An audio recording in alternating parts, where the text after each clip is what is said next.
And good day. This is Kent Barnes, Superintendent of Schools for the Holly School District, and this is the weekly community podcast for the week of February the 14th. I am recording this prior to the governor and other state officials making recommendations as far as budget for that will be at 11 o'clock today. I am recording this much earlier in the morning. People are asking, when will we know what you're going to do in response to whatever is recommended? Please note this. One of the possible recommendations that they can make seemingly comes out to about another $300 per student. That for us would be over $1 million. So all of a sudden, my projection of being between 3 and 4, and then if they don't backfill about $500,000, and the retirement rate does continue to go up, we're looking at $4.5 million or more. So until I know exactly what has been recommended and we get some sort of feel about how the legislators are going to vote, obviously there was a tremendous reaction to the proposal of taxing private pensions. That didn't resonate well with some individuals. I'm not arguing that we have to do something, that the state has to do something. I'm not arguing that school districts have to do their fair share.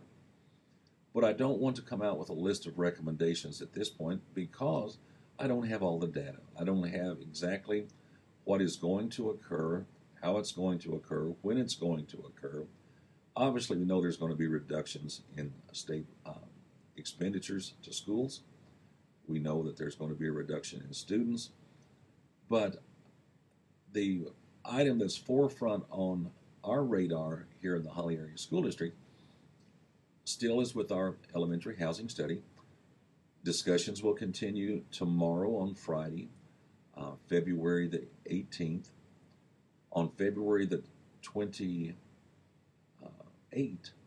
February 28th, the board will hear from Dr. Steve Gaynor various options that have been discussed here over the past few weeks. And indeed, closing an elementary school is one of the options. Closing another building is an option.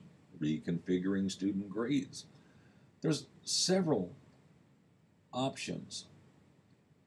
How many of them are actually viable? That's what we're trying to assess right now. So the timeline still is the same as far as that portion of budget projections and forecasting for next year. On February the 28th, once again, Dr. Gaynor will share the options that are being discussed. On March 14th, there will be an initial recommendation, and I am hopeful there will be an initial decision from the board regarding this elementary housing study as far as our facilities.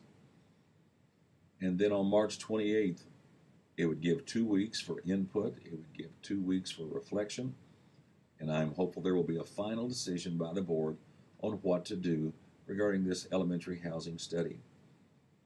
Now, does that mean there will be recommendations forthcoming for the next year on March 29th?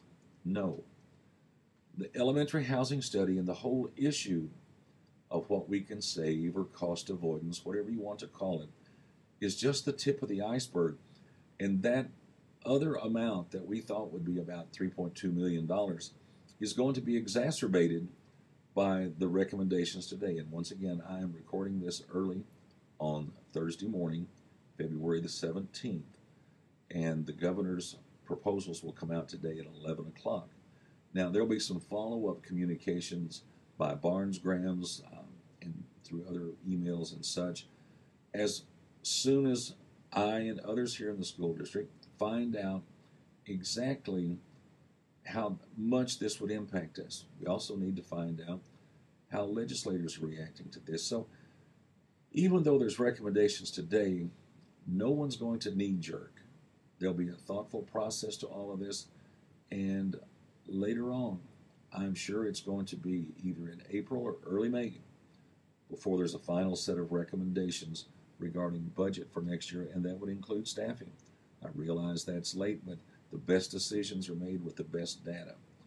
So I thank you very much. And once again, just to remind you, there has been no final decision made about what we're going to do with the elementary housing study. A second point I need to make is this. People are still asking, why is this only impacting our school district? My goodness, every school district in Michigan is being impacted. All public agencies. Evidently, the governor, according to one report, is going to propose a massive reduction in revenue sharing, which would impact counties, townships, villages, cities. So it's not just public schools. So in any event, I thank you very much for watching this short podcast. If you have questions, contact me, email me, Kent, K-E-N-T, .barnes, B-A-R-N-E-S, at has-k12.org. And I look forward to talking with you and sharing information about your and my Holly area schools in the near future. Thanks so much. Have a great day.